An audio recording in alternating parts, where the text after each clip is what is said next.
White Deer, Part 2. Chapter 8. Paris.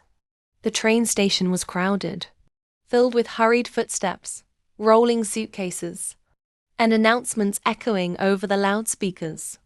Yet when she saw him, time seemed to dissolve into stillness. John stood by the cafe, scanning the crowd, his hand holding a single white rose. Her chest tightened. The rose, not red but white, like his poems, like the name he had given her. She took a step forward. His eyes caught hers instantly, and something lit within them: recognition, relief, awe.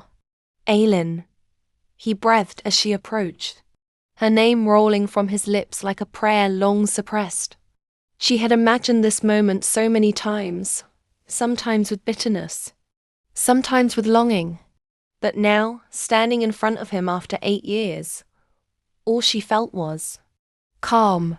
He pulled her into an embrace, strong and trembling.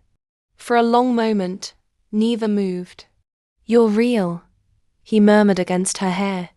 "Not a ghost." She smiled against his chest. "Nor a poem." He pulled back slightly, searching her face, as if memorizing every line again.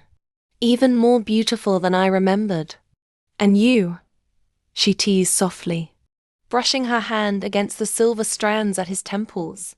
"Time has only made you truer." They laughed, breaking the tension, and hand in hand walked out into the Parisian evening. Chapter 9. Conversations. They settled in a small bistro near the Seine. Candles flickered on their table. The wine flowed, and words, oh, how the words poured out. 8 years unraveled between them, thread by thread. He told her of the collapse of his marriage, of how he tried to be a father, present and loving, but how the bond with his wife had broken beyond repair. How guilt had consumed him for years. Guilt not only for leaving, but also for never confessing to her, his white deer, that he had dreamed of her through countless nights. She listened, her eyes soft, her hand resting over his. And she spoke of her own journey, how her marriage had started in hope, but crumbled under silence.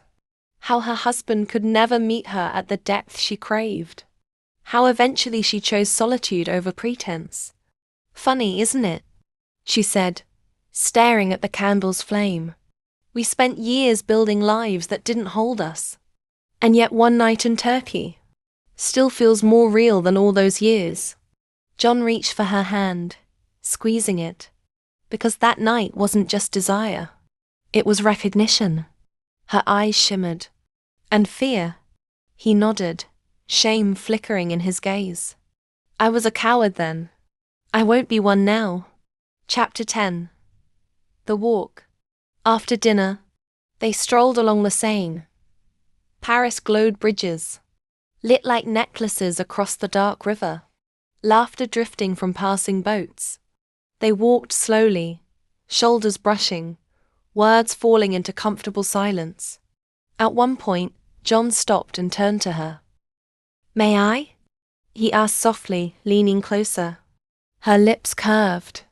"I've been waiting 8 years."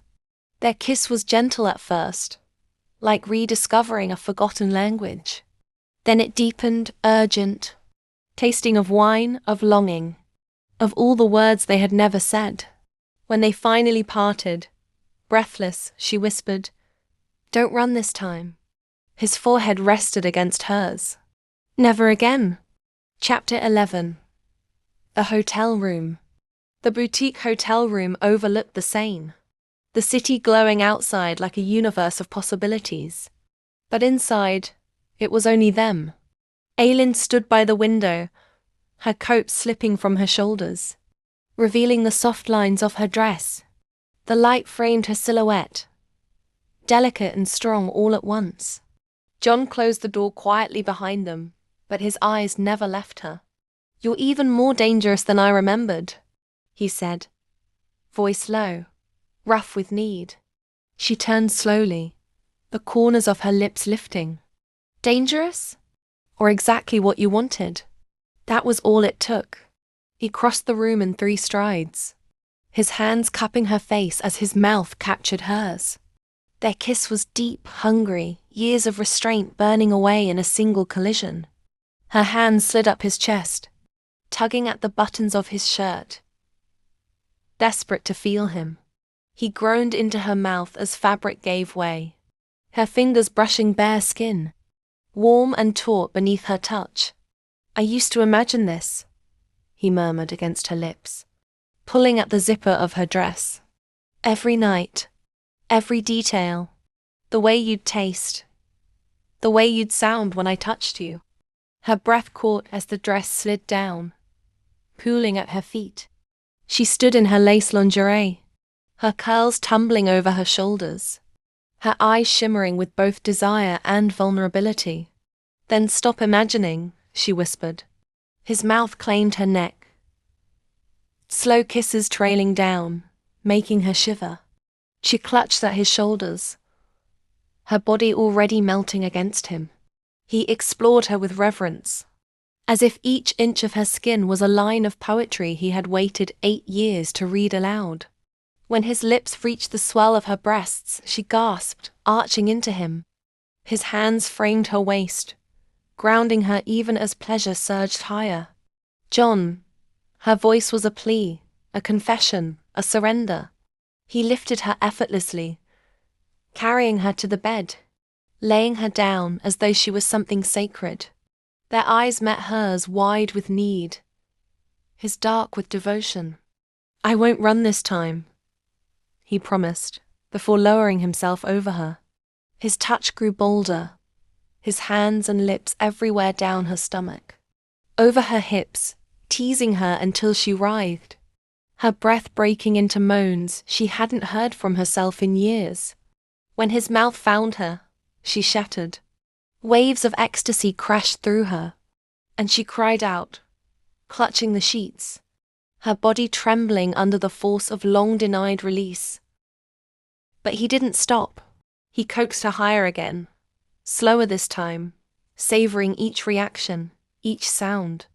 She was undone, tears prickling her eyes from the sheer intensity of being seen, desired, cherished. And then he joined her, pressing into her with a groan that echoed her own.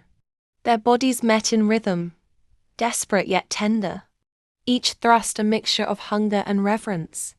8 years, he whispered against her lips. 8 years for this. She clung to him, nails digging into his back, pulling him closer, deeper, until nothing existed beyond their union. When release finally consumed them together, it was like fire and rain, explosive, cleansing, eternal. They collapsed into each other, breathless, limbs tangled, hearts racing. For a long time, neither spoke. Only their breathing filled the room, steadying, sinking, as if their bodies already knew the truth, that they were home. At last, he brushed a damp curl from her forehead and whispered, "My white dear, I will never leave your arms again." And she believed him. Chapter 12. Dawn. Morning crept into the room, soft and golden.